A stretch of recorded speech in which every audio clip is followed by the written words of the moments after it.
Mourning Star.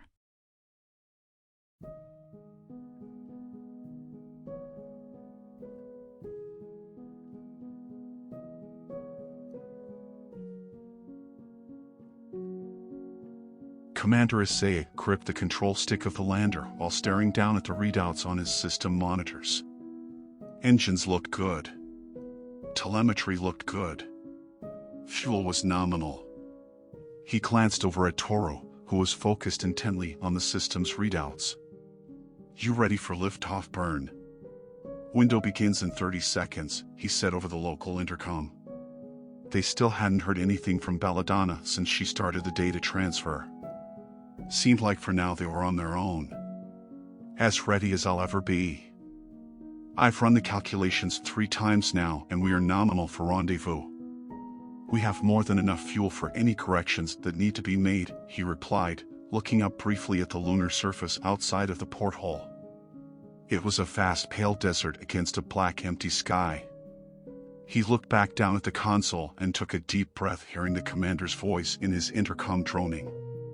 "Burn in 8, 7, 6, 5, 4, 3, 2, 1 and he clicked the button on the console, initiating the liftoff burn.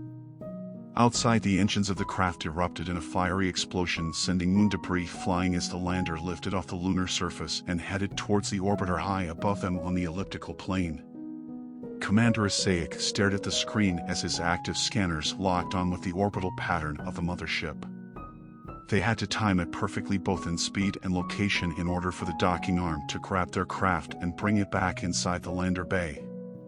The lander flew through empty space, its trajectory curving as one of the maneuvering thrusters sent a burst of pressurized gas into the void as it slowly approached the orbiter. The docking arm extended itself out towards the top of the craft, lining it up carefully with the docking clamp before the arm quickly clasped itself down.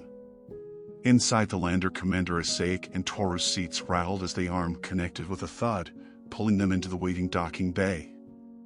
"Ho, that was one hell of a ride," Commander Isaiah said over the droning sound of the docking arm bringing the craft into the airlock. "Maya, do you copy?" "This is Commander Isaiah." There was a brief static-filled moment before the headphone in his earpiece came alive. "Hi, Commander." "Hi, Toru. How was your trip to the moon?" Maya said into the microphone of her headset, her VR headgear now resting next to her on the table. "Hello, Maya. The moon was quite interesting. Trying to walk in lower gravity was more challenging than I expected. But we made it." Toru said matter-of-factly, "Have we heard from Belladonna yet?" "We tried to reach her on the comms. We've been trying to reach her, but ever since we left the VR space she hasn't said a word," James said from the console across from Maya and Elijah. The airlock opened with a soft whoosh, the dome top folding over as Commander Isaiah and Toru climbed out and floated across the cabin to their chairs, grasping the handles on the wall along the way for guidance.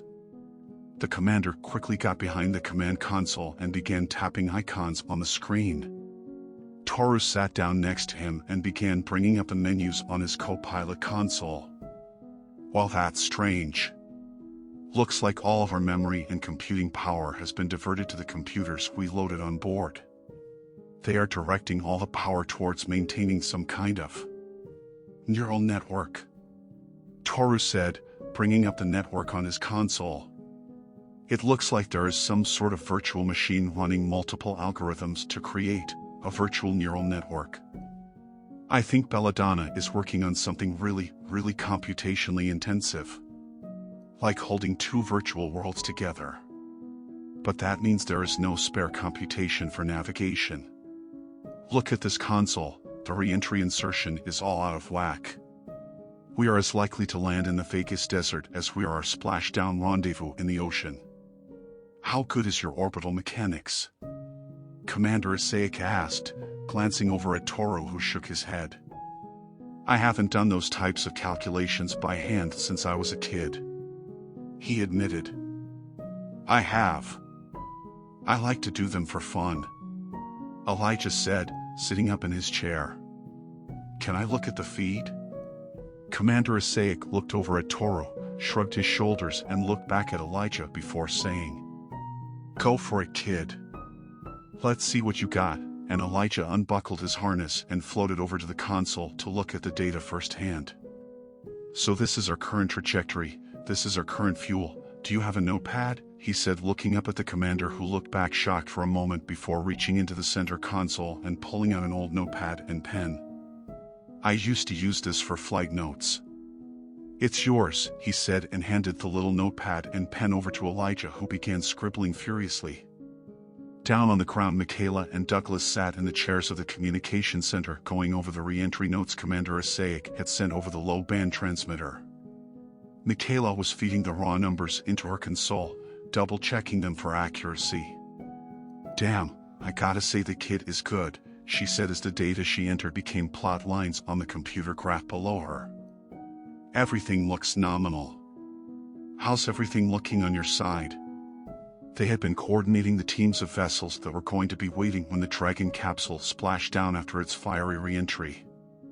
Douglas had been on point through it all, organizing the logistics while Michaela worked on the network security protocols, and together they had put together all the pieces so they would be in place when the capsule finally touched down on the water.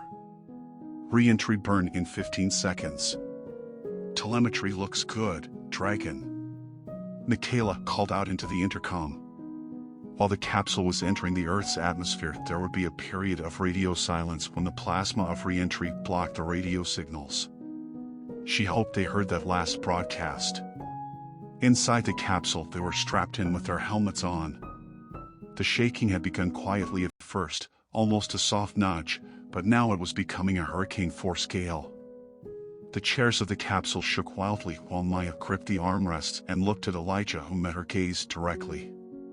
He looked like he was having the time of his life, with a big grin splashed across his face while his chair jumped and shook.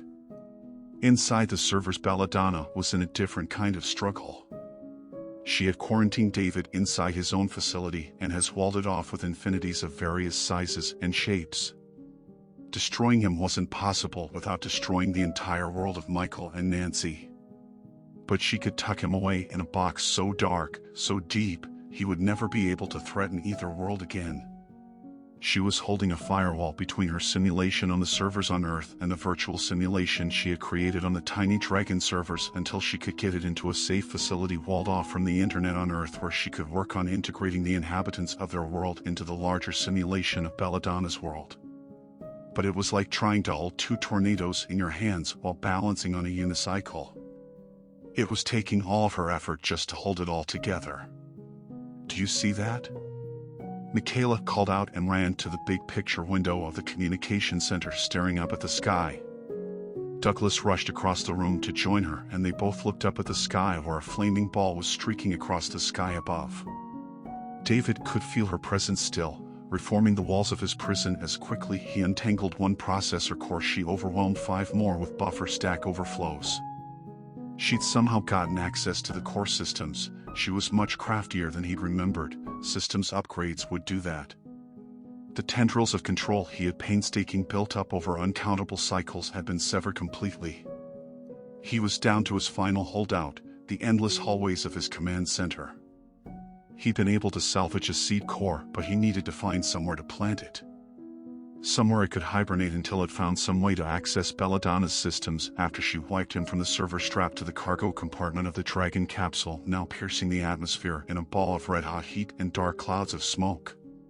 Far down the hall, he thought he heard the faint sound of an old record he hadn't heard since he was a child. His form materialized and he walked down the hall, whistling the song he heard echoing off the walls of his bunker.